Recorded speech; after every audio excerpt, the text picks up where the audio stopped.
हरये परमात्मने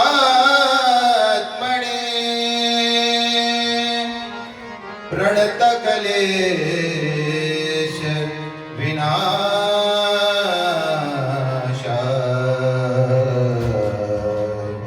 गोविन्दाय नमो नमः। अलंकापुरी पुण्यभूमि पवित्र तिथिनादतो ज्ञानराजा सुपात्र कयाटविता महापुण्यराशि नमस्कार माझा सद्गुरु ज्ञानेश्वरासी गुरुदेवैसी उदया जग का अंधेरा दूर हो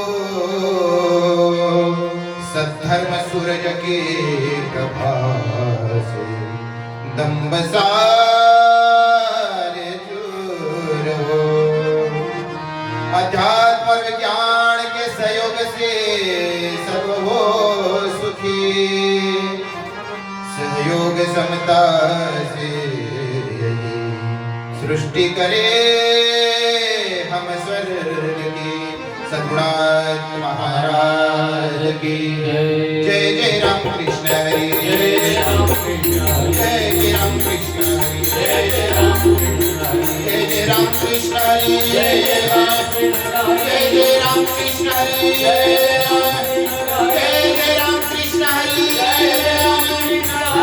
राम कृष्ण हरि जय राम कृष्ण हरि राम कृष्ण हरि जय राम कृष्ण हरि जय राम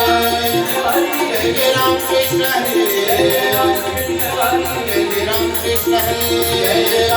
कृष्ण हरि जय राम कृष्ण हरि जय राम कृष्ण हरि जय राम कृष्ण हरि जय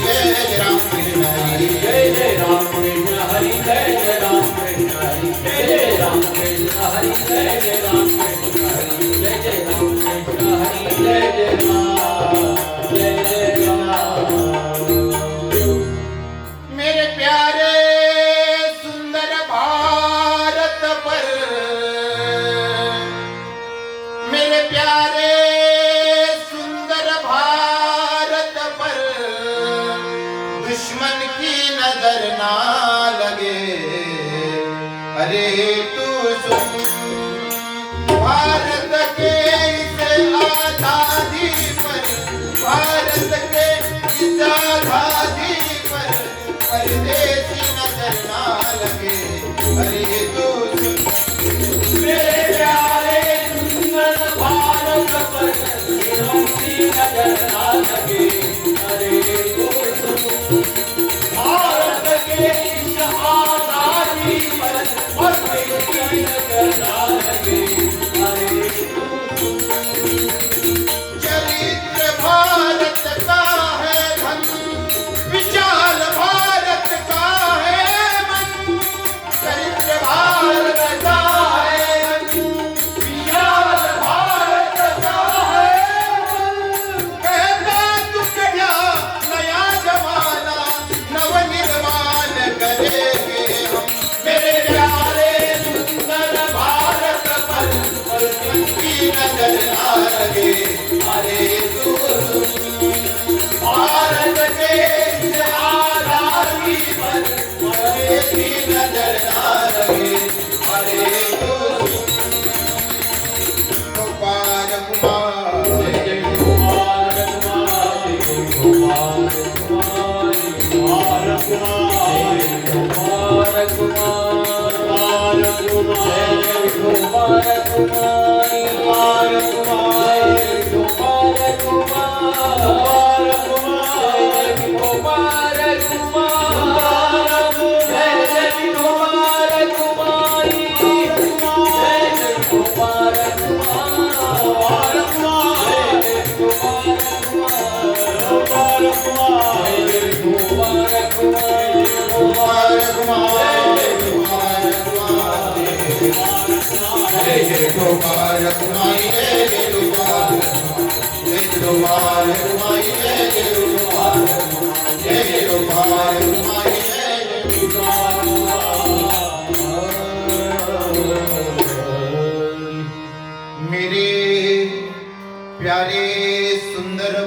भारत पर दुश्मन की नजर ना लगे। भारत के इस आजादी पर परदेसी नजर ना लगे। चरित्र भारत का है धन, विशाल भारत का है मन। कहता तुकड़ा नया जमाना, नवनिर्माण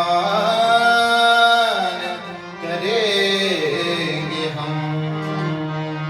प्रस्तुत प्रसंगी कीर्तन रूपी सेवेशी निवडलेले भजन मानवतेचे महान पुजारी वंदनीय राष्ट्रसंत श्री तुकडोजी महाराज यांच्या हिंदी भजनावलीतील असून वंदनीय राष्ट्रसंत श्री तुकडोजी महाराज या ठिकाणी तुम्हाला मला सर्वांना सांगतात, भारतातील प्रत्येक जनतेला सांगतात, गडे हो, हे स्वतंत्र मिळवण्यासाठी पाण्यासारखं रक्त सांडवलं आणि ते स्वतंत्र मिळवल्यावर आज सांभाळून ठेवण्याची गरज आपल्यावर आहे। ती बारी आपल्यावर आलेली आहे सांभाळून ठेवण्याची। सुंदर भजन आहे महाराजांचं, मेरे प्यारे सुंदर भारत पर। माझ्या या प्रिय भारतावर दुश्मन की नजर ना लगे, शत्रूची नजर नाही लागली पाहिजे महाराज म्हणतात। ही जबाबदारी आपल्याला देऊन संत गेलेले आहेत। भारत के इस आजादी पर परदेसी नजर ना लगे, कोरोनाच्या माध्यमातून परदेसी नजर लागलेली आहे, लक्षात ठेवा। महाराज म्हणतात आमचं धन कोणतं आहे, तर चरित्र भारत का आहे धन। भारताचं चरित्र हेच सर्वात मोठं धन आहे। हृदय कोणतं आहे, विशाल भारत का आहे धन, चरित्र भारत का आहे धन, विशाल भारत का आहे मन। विशाल असं मन आहे या माझ्या भारताचं। वंदनीय राष्ट्रसंत पुढे सांगतात की कहता तुकड्या नया जमाना नवनिर्माण करेंगे। हा नवनिर्माण करण्याची वेळ आलेली आहे आता। हे जग नवनिर्माण करायचं आहे, पूर्ण पुनरावृत्ती आहे, ही नवा जन्म आहे भारताचा या कोरोनाच्या माध्यमातून, लक्षात ठेवा। आणि म्हणून या भजनाच्या माध्यमातून वंदनीय राष्ट्रसंतांनी दिलेला संदेश हा तुमच्यापर्यंत पोहोचवणे ही मी माझी जबाबदारी समजतो। अखिल भारतीय गुरुदेव सेवा मंडळ गुरुकुंज आश्रम मोझरी द्वारा राष्ट्रसंतांचे राष्ट्रचिंतन या लाईव्ह कीर्तन सोहळ्याच्या माध्यमातून आदरणीय अमोलजी बांबल यांच्या माध्यमातून समाजापर्यंत विचार पोहोचवण्याचा हा कार्यक्रम लाईव्ह कीर्तनाच्या माध्यमातून सुरू आहे। आज हे भजन जरी तुमच्या हृदयापर्यंत पोहोचला आणि आपण कामाला लागलो, माझा भारत देश सांभाळला, तर समजून घ्यावं की आपला जन्म सफल झाला। नमो विठ्ठला राजया पांडुरंगा, नमो रुक्मिणी माऊली ध्यान गंगा, नमो पुंडलिका नमो चंद्रभागा, नमस्कार माझा रुक्मिणी पांडुरंगा। पांडुरंगा करू पांडुरंगा करू प्रथम नमन, पांडुरंगा करू पांडुरंगा करू प्रथम नमन, पांडुरंगा करू पांडुरंगा करू प्रथम नमन, पांडुरंगा करू पांडुरंगा करू प्रथम नमन।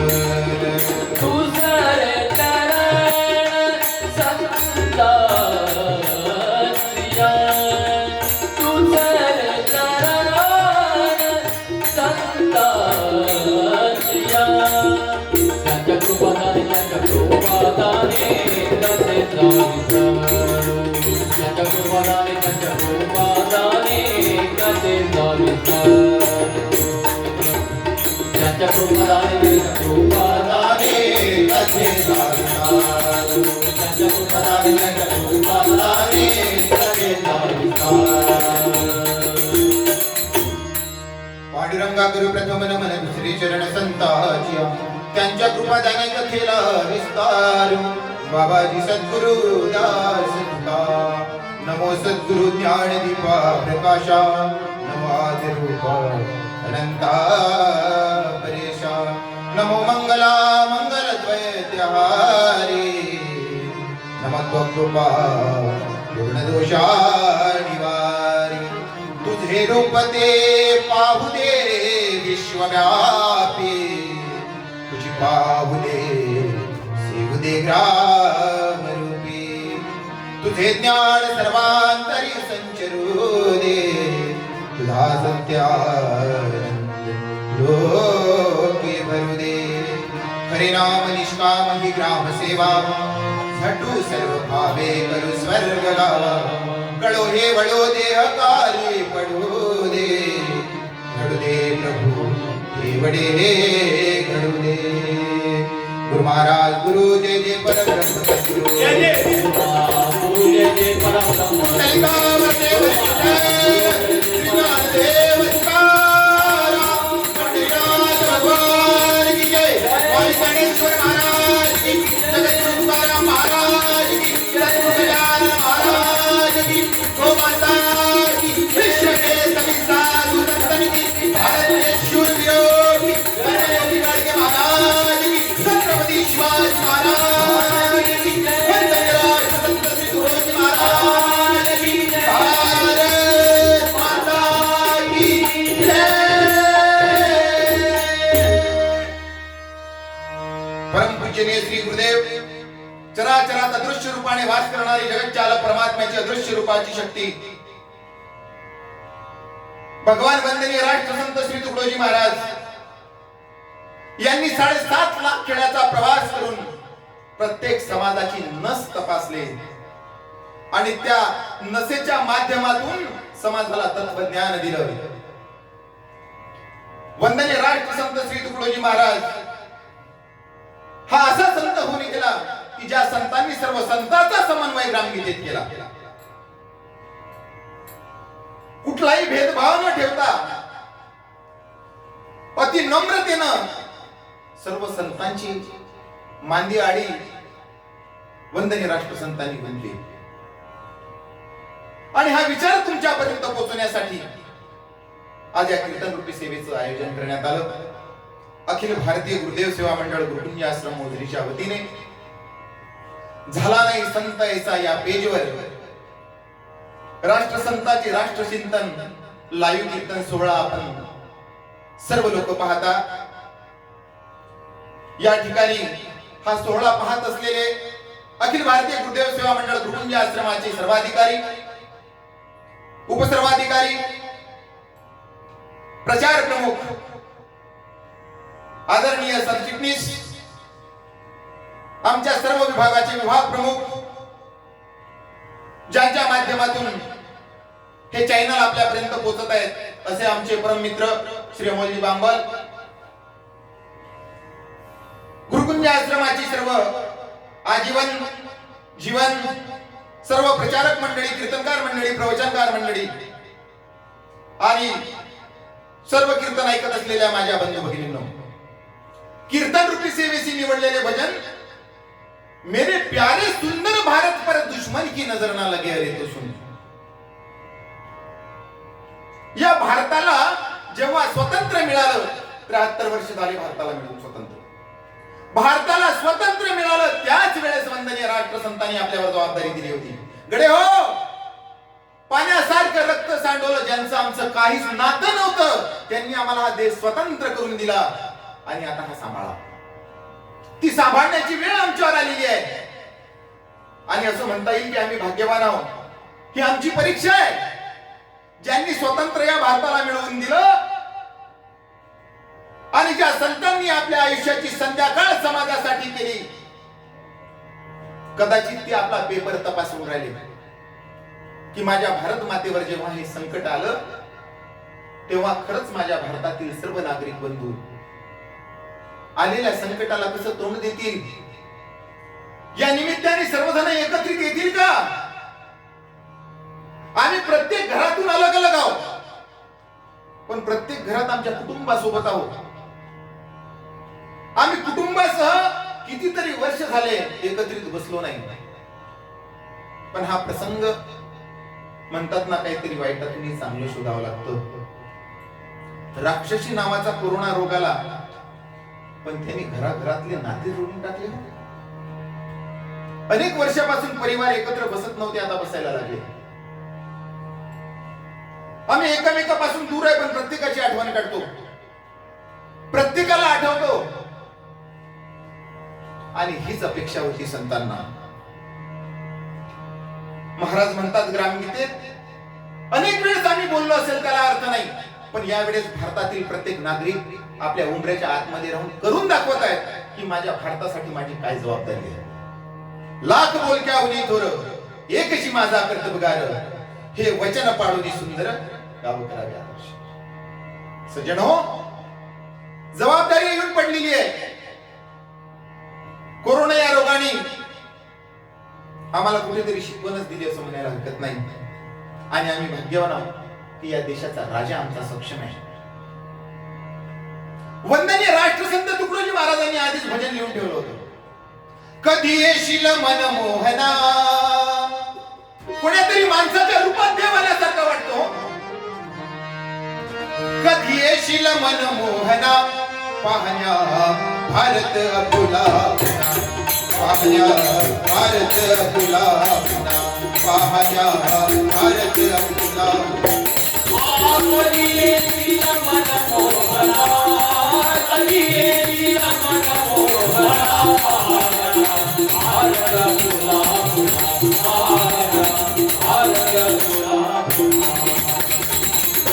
भारतात ग्रहण लागले, ग्रहण लागलेलं आहे कोरोना नावाचं. भारतात ग्रहण लागले, अति गुलाम जन झाले.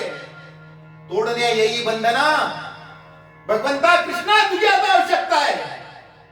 ही विनवणी राष्ट्रसंतांनी त्यावेळेस केली होती. राष्ट्रसंत म्हणजे अधिकारी संत हो, अधिकारी संत. ज्या वंदनीय राष्ट्रसंत तुकडोजी महाराजांनी गोपाल कृष्णाची पूजा केल्याशिवाय झोपेतून उठले नाही. झोपेतून उठताना कृष्णाचं नाव, झोपताना गोपाल कृष्णाचं नाव. अनेक भजन, जास्तीत जास्त भजन वंदनीय राष्ट्रसंतांनी गोपाल कृष्णाला लिहिले. पण वंदनीय राष्ट्रसंतांनी एका भजनात त्या गोपाल कृष्णालाही सांगितलं, ज्या गोपाल कृष्णाला गाई आणि बांसरी वाजवल्याशिवाय झोप येत नव्हती, गमत नव्हतं, पोट भरत नव्हतं त्याचं, त्यालाही एकदा कणखावून सांगितलं, पंचिका बजाना. ही गरज आहे आता, बाबा कुठे लपला?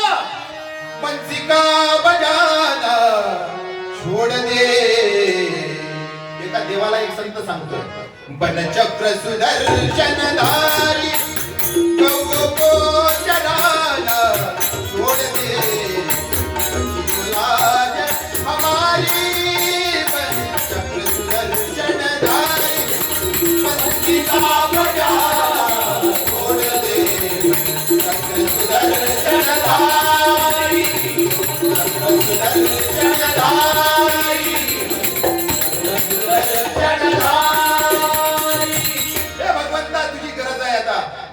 बासरी वाजवणं आणि गाया चारणं आमच्यावर संकट आहे. आणि तू एवढ्या अधिकारांनी सांगावं, ज्या अधिकारांनी राष्ट्रसंत जगात राहिले, समाजासमोर राहिले, नम्रतेनं राहिले, एवढ्या कणखर आवाजात भगवंताला विनंती करा. सद्गुरु वंदनीय राष्ट्रसंत तुकडोजी महाराजांचं जर चरित्र पाहिलं, महाराजांचा कार्यकाल जर पाहिला, महाराजांनी जीवनात कोणताच विषय सोडला नाही. महाराजांनी देशापासून धर्मापर्यंत तर गरीबापासून श्रीमंतापर्यंत, शास्त्रापासून तर ज्ञानापर्यंत सर्व विषय हाताळले. आणि या राष्ट्रासाठी, या भारत मातेसाठी राष्ट्राय स्वहा म्हणून आपला देह स्व ठेवला. या संतांचे उपकार विसरता येत नाही, आम्हाला लक्षात ठेवा. आणि म्हणून जबाबदारीने सर्वांनी वागायची गरज आहे. संत काय? संत अनेक जगात येऊन गेले, राष्ट्रसंत सांगतात. वंदनीय राष्ट्रसंत स्वतः संत होते, पण संत म्हणून कधी जगले नाही. आणि संत कसे असले पाहिजे ते त्यांनी त्यांच्या भाषेत सांगितलं. उने दिसे ते पूर्ण करी, जगाचा तोलबोध सावरी, परंतु गेल्याचा स्पर्श नसे अंतरी, चमत्कारी संत ऐसे. सर्व काही केलं पण समाजाला कधी दाखवलं नाही.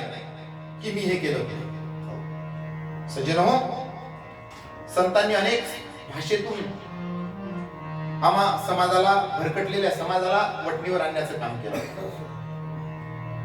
सज्जनो, कोरोना आला, याच्यात एक फायदा आणखी झाला. या कोरोनामुळे व्यसनाला बरीचशी चाट बसली. पहा, अनेक दारू पिणारे लोक जे सकाळी झोपेतून उठल्याबरोबर दारू पिऊन शेवट झोपण्याचा सुद्धा दारूच्या घोटानेच करत होते, अशी लोक काल परवा मला पाहायला मिळाली. त्यांना म्हटलं, काय कसं काय, बरं आहे? हो म्हणे महाराज, बरं आहे. म्हटलं, भेटून राहिली की नाही दारू? म्हणे महाराज, कोरोना नावाचा रोग आला आणि दारू सुटली. 150 रुपयाची क्वार्टर 450 रुपयाला झाली. दादा कुठून जोर मारतील? कोरोनाने आम्हाला जीवन शिकवलं. या जगात अनेक सुविधा आहेत. जेव्हापासून लॉकडाऊन लागलं, किती सुविधा आम्ही उपभोगल्या, किती प्रकारचे पदार्थ खाल्ले, त्या जिभेचे चोचले बंद झाले. अनेक ठिकाणी आम्ही फिरत होतो, पैसा उधळत होतो, बंद झालं सगळं.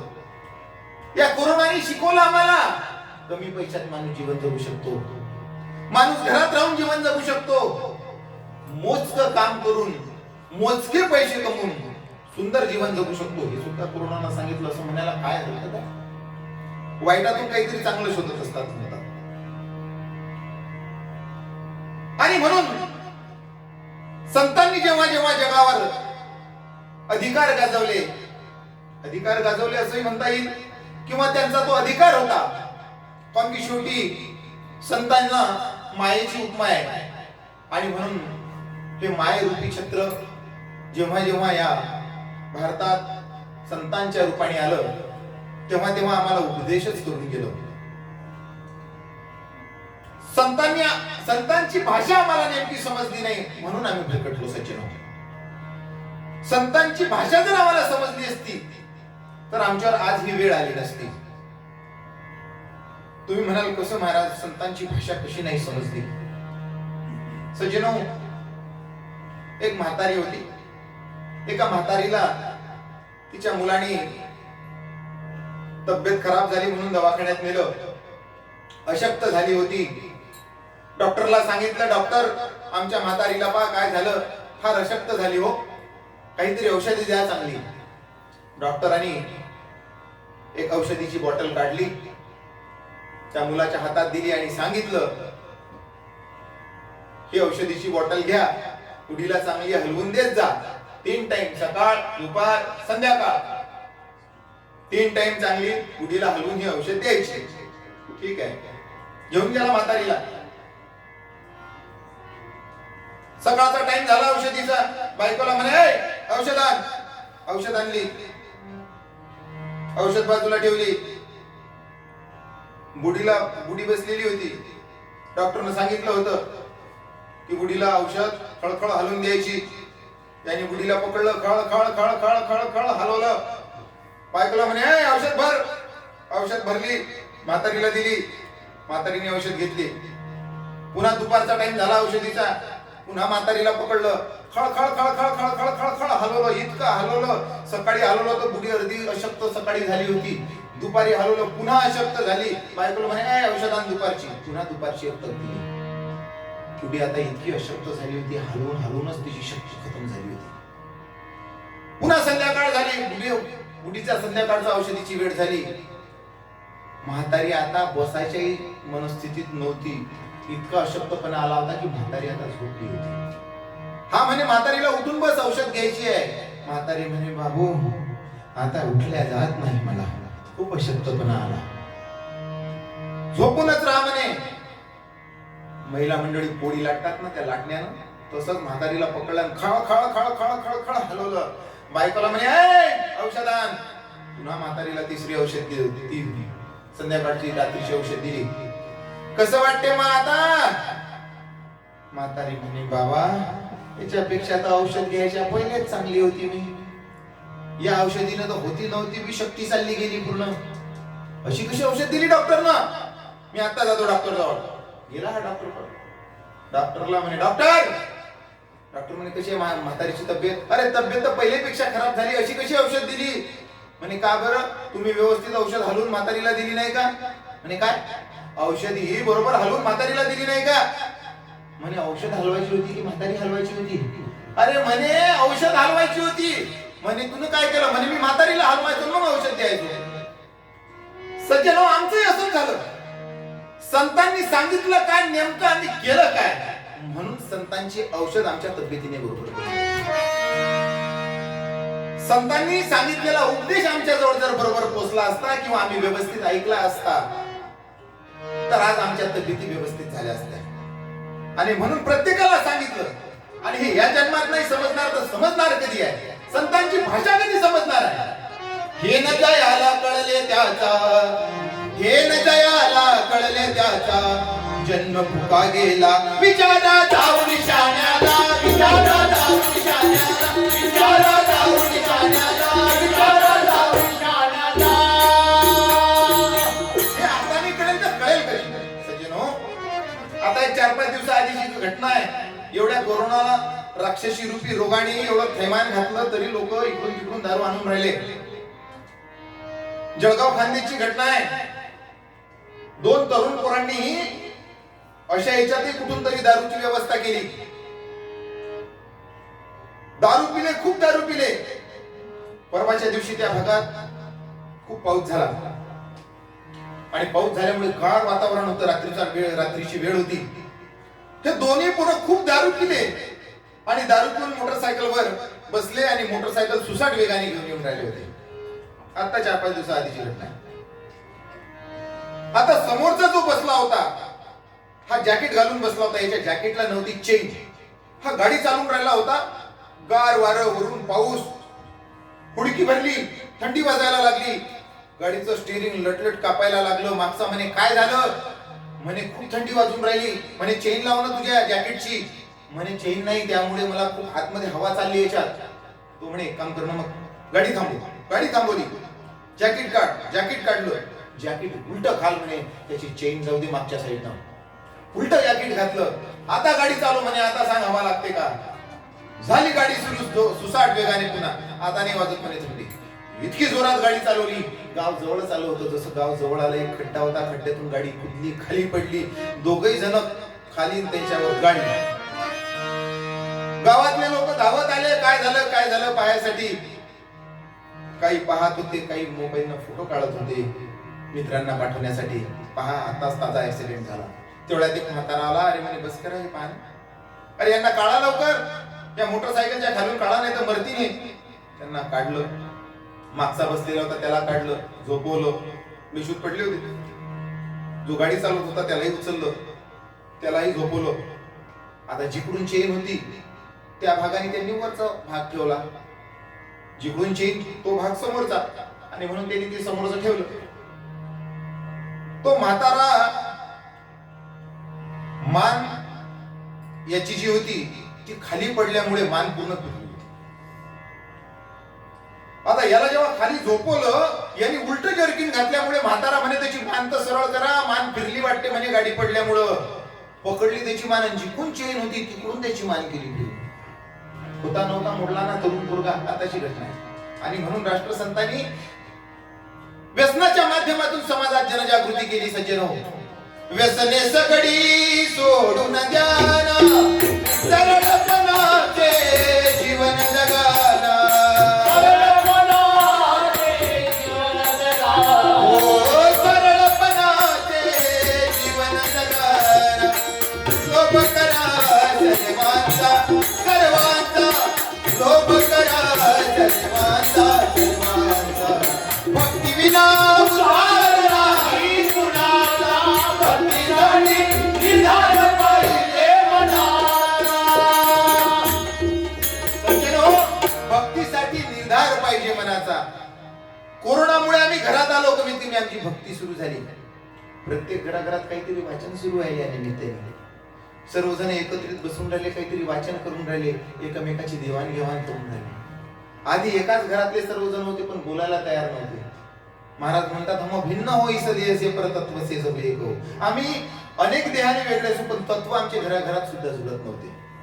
आणि ते जोडण्याचं काम वंदनीय राष्ट्रसंत श्री तुकडोजी महाराजांनी आपल्या भजनाच्या माध्यमातून, ग्रामगीतेच्या माध्यमातून, अनेक वाङ्मयाच्या माध्यमातून या समाजात जनजागृती केली आणि सांगितलं, गड्या एकदा जन्म भेटला आता परत नाही.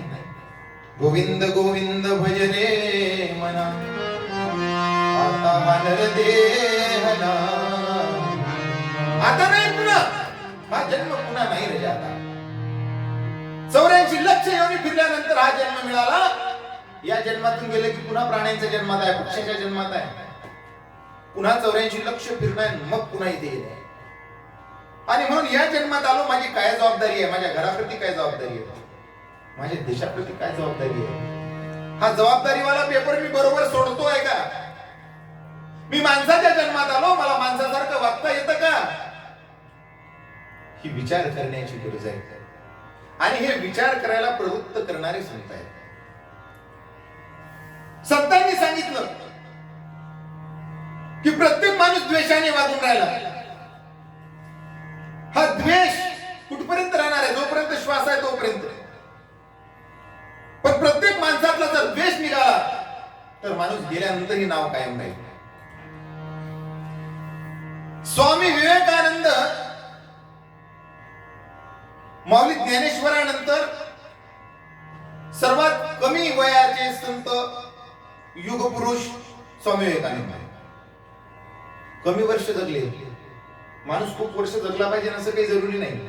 राष्ट्रसंत काय 100 वर्ष जगले का? माऊली ज्ञानेश्वरांनी काय 50 गाठली होती का? खूप कमी वयात आपलं तत्वज्ञान समाजाच्या हृदयापर्यंत पोहोचलं, जे आज जिवंत आहे. स्वामी विवेकानंद 39 वर्ष 6 महिने आणि 24 दिवस जगले. इतके कमी जगल्यावरही मला नाही वाटत जगात कोणी असं असेल की जे स्वामी विवेकानंदाला ओळखत नसेल. आणि म्हणून राष्ट्रसंतांनी सांगितलं, समाजाला विनंती केली, भगवंताला विनंती केली, माझा देश हा सुंदर राहिला पाहिजे. भारत शानदार हो मेरा महाराज म्हणतात. हा भारत माझा सुंदर राहण्यासाठी भगवंताला विनंती केली. प्रार्थितो संत साधुना शक्ती द्या, बुद्धी द्या, शक्ती द्या, बुद्धी द्या, लोका द्या मला